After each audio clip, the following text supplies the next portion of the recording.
ಅಲ್ಲಿ ಮತೀಯವಾದಿಗಳು ಮತ್ತು ಸೇನಾಧಿಕಾರಿಗಳು ಇವೆರಡನ್ನೂ ಸೇರಿ ದೇಶದ ಯಾರು ಪಾಕಿಸ್ತಾನ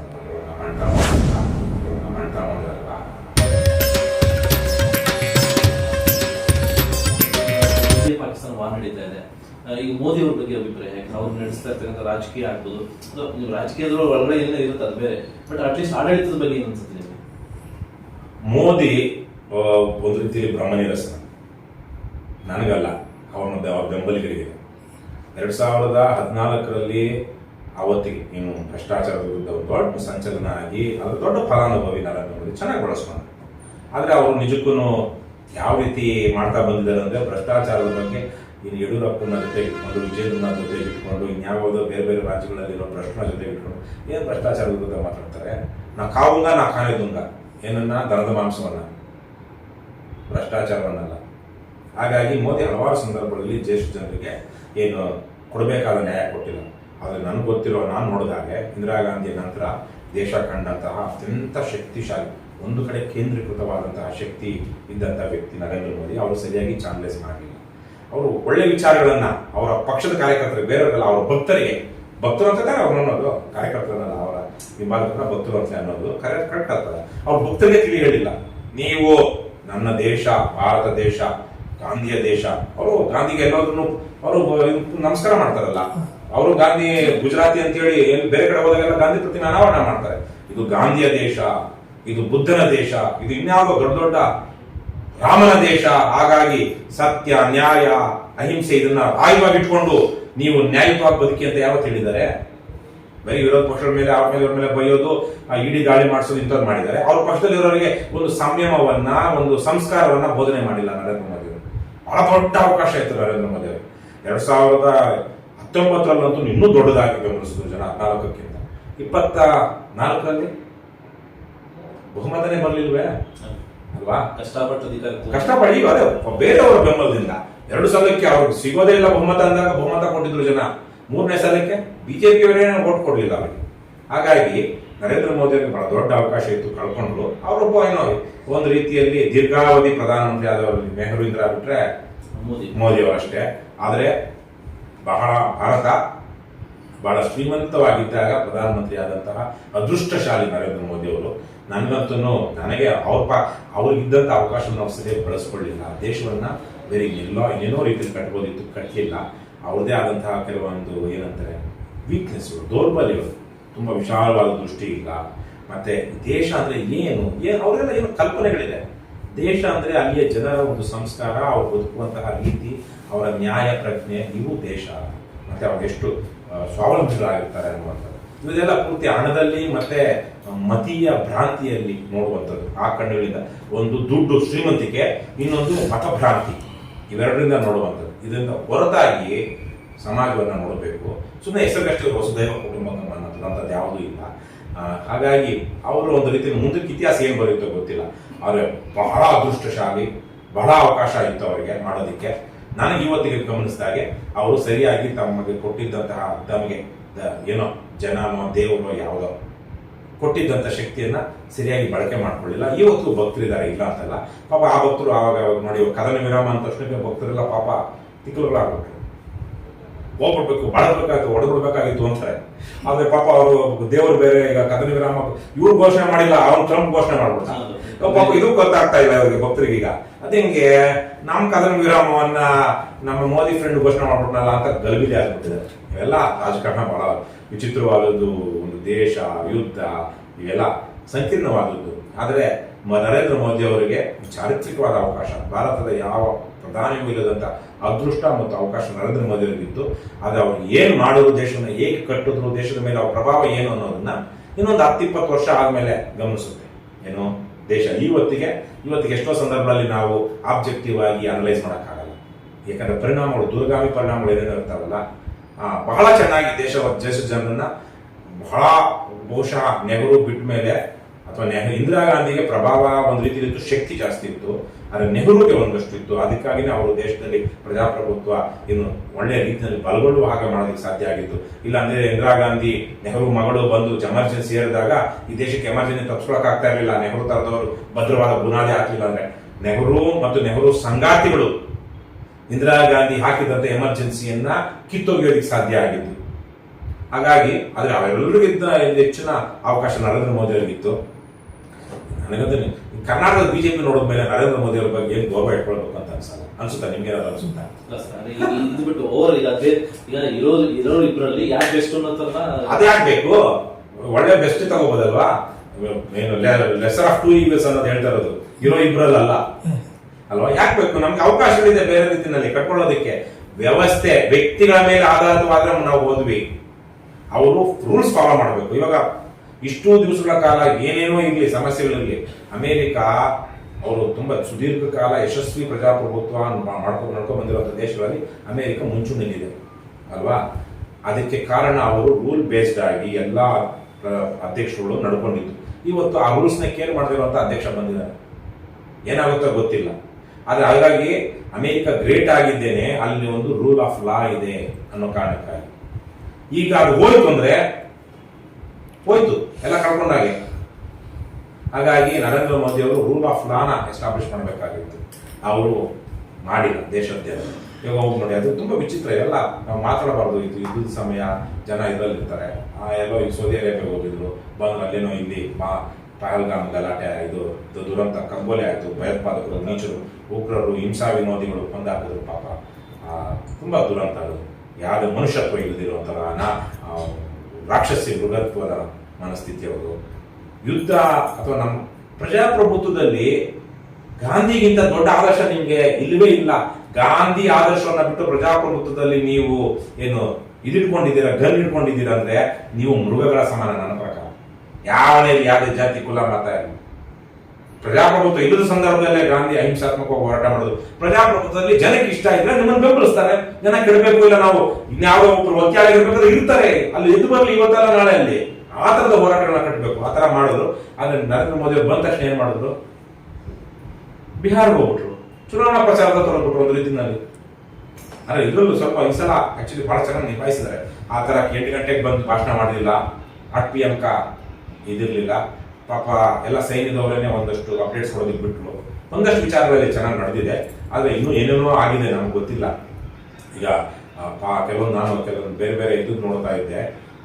ಬೇರೆ ಬೇರೆ, ಯಾಕಂದ್ರೆ ನಾವು CNN, BBC ತರದ ಕೆಲವೊಂದು ಬೇರೆ ಬೇರೆ ನ್ಯೂಸ್ ಔಟ್ಲೆಟ್ಗಳನ್ನ ಫಾಲೋ ಮಾಡಿದಾಗ ಪಾಕಿಸ್ತಾನದ ಏನು ಇದು ಏರ್ ಬಲ, ವಾಯುಬಲ, ವಾಯುಸೇನಾ ಬಲ ಭಾರತಕ್ಕಿಂತ ಜೋರಾಗ್ತಿದೆ. ಯಾಕೆ ಅಂದ್ರೆ ಚೀನಾ ತನ್ನ ಎಲ್ಲ ಲೇಟೆಸ್ಟ್ ಟೆಕ್ನಾಲಜಿಕಲ್ ಡೆವಲಪ್ಮೆಂಟ್ ಅಡ್ವಾನ್ಸ್ಮೆಂಟ್ ಏನಿದೆ ಅದೆಲ್ಲವನ್ನ ಪಾಕಿಸ್ತಾನಕ್ಕೆ ಸಪೋರ್ಟ್ ಮಾಡ್ತಾ ಚೀನಾದ ಏನು ಇವತ್ತು ಅಮೆರಿಕ ಬಿಟ್ರೆ ಏರ್ ಫೋರ್ಸ್ ಅಲ್ಲಿ ತುಂಬಾ ಬಲಿಷ್ಠವಾಗಿರೋದು ಚೀನಾ ಇವತ್ತು ಪಾಕಿಸ್ತಾನಕ್ಕೆ ಸಪೋರ್ಟ್ ಮಾಡ್ತಾ ಭಾರತದ ವಾಯುಸೇನೆಯ ಬಲವನ್ನ ಏನು ಕುಗ್ಗಿಸುವಂತ ಅಥವಾ ಅದಕ್ಕೆ ಅದ್ರ ಈಕ್ವಲ್ ಅಲ್ಲ ಅನ್ನುವಂತ ರೀತಿಯಲ್ಲಿ ಒಂದು ಸಂದರ್ಭ ಸೃಷ್ಟಿಯಾಗಿದೆ ಅನ್ನುವಂತಹ ವಿಚಾರವನ್ನ ನಾನು ಓದಿದೆ ಕೆಲವೊಂದು ಕಡೆಗಳಲ್ಲಿ. ಹಾಗಾಗಿ ಇಲ್ಲಿ ಆಮೇಲೆ ಇಲ್ಲಿ ಯಾವುದು ನಮ್ದು ವಾಯುಸೇನೆಯಲ್ಲಿ ಏನಾದ್ರೂ ಆಗ್ಬೋದು, ನಾವು ಬಲಿಷ್ಠರು ಯಾವ್ದ್ರಲ್ಲಿ, ನೇವಿನಲ್ಲಿ ಮತ್ತೆ ಆರ್ಮಿನಲ್ಲಿ, ಭೂದಳ ಮತ್ತು ನೌಕಾದಳ. ಡಿಫೆಂಡರ್ ಎಲ್ಲ ತುಂಬಾ ಚೆನ್ನಾಗಿ ಕೆಲಸ ಮಾಡಿದೆ. ಅದು ಇವತ್ತಲ್ಲ ನೋಡಿ, ಇರಾಕ್ ಯುದ್ಧದಲ್ಲೇ ಪೇಟ್ರಿಯಾಟಿಕ್ ಮಿಸೈಲ್ಸ್ ಅಂತ, ಆಂಟಿ ಮಿಸೈಲ್ಸ್ ಅವಿದೆ. ಡ್ರೋನು ಡಬ್ಬಾ, ಡ್ರೋನ್ ಆಕ್ಚುಲಿ ಉರುಳಿಸೋದೇನು ದೊಡ್ಡ ಕಷ್ಟ ಅಲ್ಲ. ಮಿಸೈಲ್ಸ್ ಇರುತ್ತಲ್ಲ, ಮಿಸೈಲ್ಸ್ ನ ಹೋಗಿ ಉರುಳಿಸೋದು ಕಷ್ಟ. ಅದರಲ್ಲಿ ನಾವು ಆಕ್ಚುಲಿ ಬೇರೆ ಬೇರೆ ದೇಶದಿಂದ ನಾವು ತಗೊಂಡಿದ್ವಿ, ನಮ್ಮಲ್ಲೂ ಡೆವಲಪ್ ಆಗಿರುತ್ತೆ. ರಷ್ಯಾ ಆದ್ರೆ ನಮಗಿಂತ ಅಡ್ವಾನ್ಸ್ಡ್ ಆಗಿ ಇವತ್ತು ಚೈನಾ ಇದೆ ಅದರಲ್ಲಿ ಅಂತ ಹೇಳ್ತಾ ಇದ್ದಾರೆ. ಅದು ನಾವು ಸ್ವಲ್ಪ ಯೋಚನೆ ಮಾಡಬೇಕಾಗಿರುವಂತ ವಿಚಾರ. ಆದ್ರೆ ಯುದ್ಧ ಕೇವಲ ವಾಯು ಇದರಲ್ಲಿ ಮುಗಿಯೋದಿಲ್ಲ. ಏನು ಸೈನ್ಯ ಇರುತ್ತೆ, ನೌಕಾದಳ ಇರುತ್ತೆ, ಇವೆಲ್ಲ ಇರುತ್ತೆ. ಆದ್ರೆ ಇವತ್ತು ಕದನ ವಿರಾಮನೂ ಸಹ ನರೇಂದ್ರ ಮೋದಿ ಅವರು ಇನ್ನಾರು ಘೋಷಣೆ ಮಾಡೋದ್ರ ಬದಲಿಗೆ ಡೊನಾಲ್ಡ್ ಟ್ರಂಪ್ ಘೋಷಣೆ ಮಾಡಿದ್ ಯಾಕೆ ಅಂತ ಯೋಚನೆ ಮಾಡಿದಾಗ ಕೆಲವೊಂದು ವಿಚಾರಗಳು ಯೋಚನೆ ಮಾಡಬೇಕಾಗಿದೆ. ನನಗನ್ಸುವ ಹಾಗೆ ಯುದ್ಧ ಯಾವತ್ತೂ ಒಳ್ಳೆಯ ಪರಿಹಾರ ಕೊಡಲ್ಲ, ಆದ್ರೆ ಒಂದು ಪರಿಹಾರ ಕೊಡುತ್ತೆ. ಈ ಸಂದರ್ಭದಲ್ಲಿ ಭಾರತ ಏನ್ ಮಾಡಿತ್ತು ಅದು ಒಳ್ಳೆಯದೇನೆ.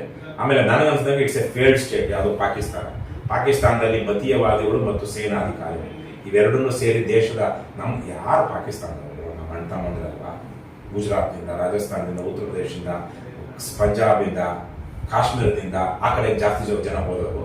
ಇನ್ನೊಂದಷ್ಟು ಜನ ಆ ಕಡೆ ನಮ್ಮಲ್ಲಿ ತಕ್ಷಶಿಲೆ ಏನಿದೆ ಇವೆಲ್ಲಾನು ಭಾರತನೇ ವಿಭಜನೆ ಆಗಿರುತ್ತಾನೆ.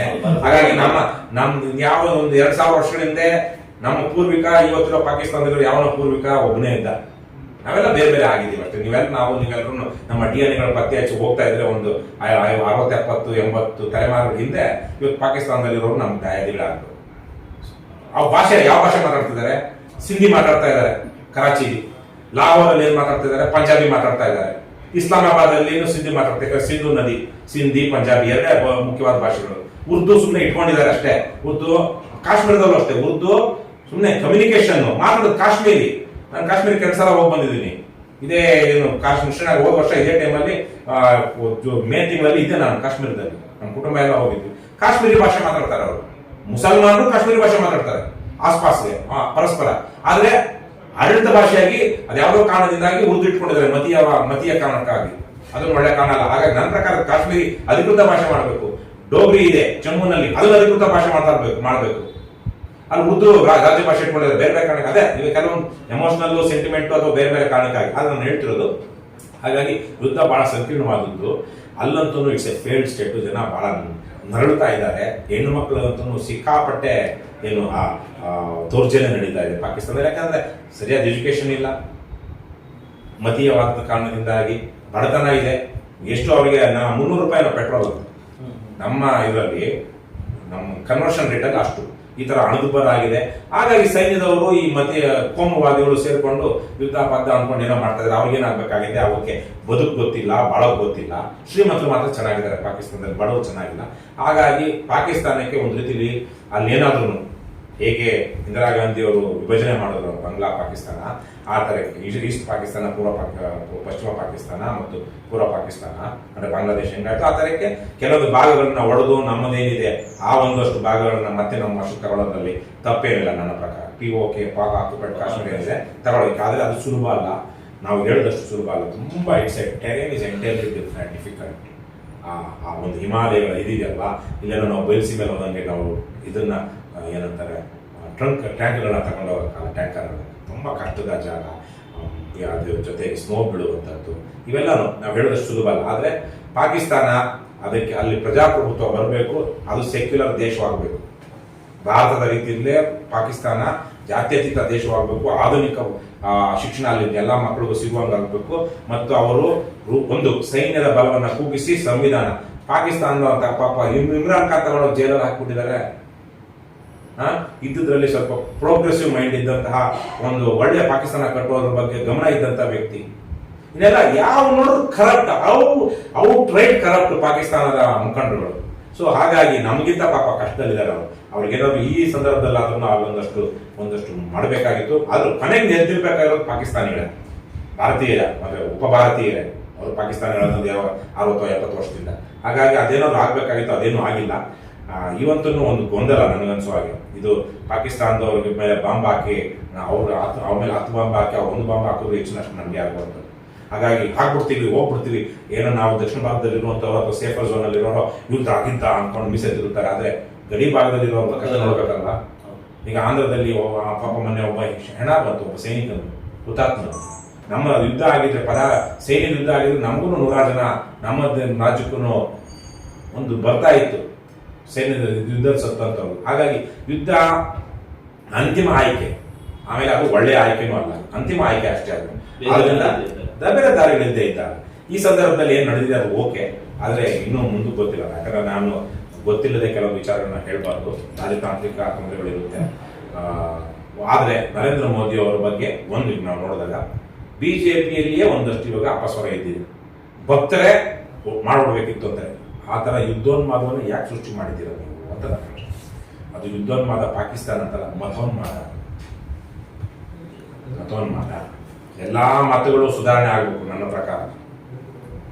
ಮಹಾತ್ಮ ಗಾಂಧೀಜಿ, ಅಂಬೇಡ್ಕರ್ ತರದವರು, ನಮ್ಮ ರಾಜ್ಯದಲ್ಲಿ ಬಸವಣ್ಣನ ತರದವರು, ಈ ಭಾರತದಲ್ಲಿದ್ದಂತ ಒಂದು ಏನು ವೈದಿಕ ಪರಂಪರೆ, ನಾವು ಸನಾತನ ಅಂತಿರೋ, ನೀವು ಹಿಂದೂ ಅಂತಿರೋ, ಇವುಗಳಲ್ಲಿದ್ದಂತಹ ಅಸಮಾನತೆಗಳನ್ನ, ಕೆಲವೊಂದು ನೀಚ ಪದ್ಧತಿಗಳನ್ನ ಬದಲಾವಣೆ ಮಾಡೋದಕ್ಕೆ ಸಹಸ್ರಾರು ಸಂಖ್ಯೆಯಲ್ಲಿ ಸುಧಾರಕರು ಇಲ್ಲಿ ಉಟ್ಕೊಂಡು ಇವತ್ತು ಅದೇ ರೀತಿಯಲ್ಲೇ ಒಂದು ಮಾಡರ್ನೈಸ್ ಆಗಬೇಕು. ಕ್ರಿಶ್ಚಿಯನ್ ಮತ ಸಾಕಷ್ಟು ಸುಧಾರಣೆ ಆಗಿದೆ, ಇಸ್ಲಾಂ ಮತವೂ ಸಾಕಷ್ಟು ಸುಧಾರಣೆ ಆಗಬೇಕು. ಇವೆಲ್ಲ ಆಧುನಿಕವಾದ ಶಿಕ್ಷಣ, ವಿಜ್ಞಾನ ನಮ್ಗೆ ಎಷ್ಟೋ ವಿಚಾರಗಳಲ್ಲಿ ಪುರಾಣಗಳಲ್ಲಿರೋದು ಸುಳ್ಳು, ಅವೆಲ್ಲ ಆಗೋದಿಲ್ಲ ಅಂತ ಹೇಳಿದೆ. ಯಾವ್ಯಾವುದೋ ಮತಗ್ರಂಥಗಳಲ್ಲಿರೋದು ಇದು ಇಲ್ಲ, ಮನುಷ್ಯ ಈ ರೀತಿ ವಿಕಾಸ ಆಗಿರೋದು, ಪ್ರಾಣಿಗಳಿಂದ ಮನುಷ್ಯ ವಿಕಾಸ ಆಗ್ತಾ ಬಂದಿರೋದು. ನಾವು ಕೇವಲ 2.5 ಲಕ್ಷ ವರ್ಷಗಳ ಹಿಂದೆ ಮನುಷ್ಯ ಹೋಮೋ ಸೇಪಿಯನ್ ವಿಕಾಸವಾಗಿದ್ದು ಅಂತ ಹೇಳುತ್ತೆ.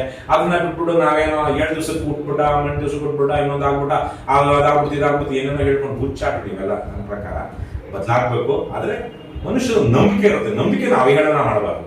ನಾನು ಅವಹೇಳನ ಮಾಡಿದ್ವಿ, ನಾನು ಹೇಳಿದ್ದು ಸ್ವಲ್ಪ ಅವಹೇಳನಕಾರಿಯಾಗಿತ್ತು. ಆದ್ರೆ ಯಾಕೆ ಹೇಳ್ತಾ ಇದ್ದೀನಿ, ಚಿಂತನೆ ಗಚ್ಚಲಿ ಜನರನ್ನ. ಈ ತರಕ್ಕೇನೋ ಒಂದು ಮತ ಯಾವುದೋ ಒಂದು ಯಾವ ನನ್ನಂತೂ ಅಸಹ್ಯ ಆಗುತ್ತೆ ಕೆಲವೊಂದು ವಿಚಾರಗಳಿಗೆ. ಏನು ಗೊತ್ತಿರೋದು ಅಜ್ಞಾನಿಗಳು ಪಾಠ ಮಾಡ್ತಿರ್ತಾರೆ, ಆ ಪಾಠಕ್ಕೆ ಜನ ಹೋಗ್ತಾರೆ. ನಮ್ಮಲ್ಲಿ ಯಾವ ಸ್ವಾಮೀಜಿಗಳು ಶ್ರೀಗಳು ಏನೇನೋ ಹೇಳ್ತಾರಲ್ಲ, ಎಷ್ಟು ಅವೈಜ್ಞಾನಿಕವಾದ ವಿಚಾರವನ್ನು ಹೇಳ್ತಾರೆ, ಅದು ದೊಡ್ಡ ಮನುಷ್ಯರು ಆಗ್ಬಿಟ್ಟಿದ್ದಾರೆ. ಸ್ವಲ್ಪ ಜನ ಯೋಚನೆ ಮಾಡಬೇಕು, ಈಗಿನ ಕಾಲದಲ್ಲಿ ಅದು ಯೋಚನೆ ಮಾಡಬೇಕು, ವೈಜ್ಞಾನಿಕವಾಗಿ ವೈಚಾರಿಕವಾಗಿ ಯೋಚನೆ ಮಾಡಬೇಕು. ಇಲ್ಲ ಅಂದ್ರೆ ಭವಿಷ್ಯ ಇಲ್ಲ. ಮತ್ತೆ ನಾವು ಕಗ್ಗತ್ತಲ್ಲಿ ಹೋಗ್ತೀವಿ, ನಮ್ಮ ಮಕ್ಕಳಿಗೆ ಒಳ್ಳೆ ಬದುಕು ಘನತೆ ಇರೋದು ಇವರು ಬದಲಾಗ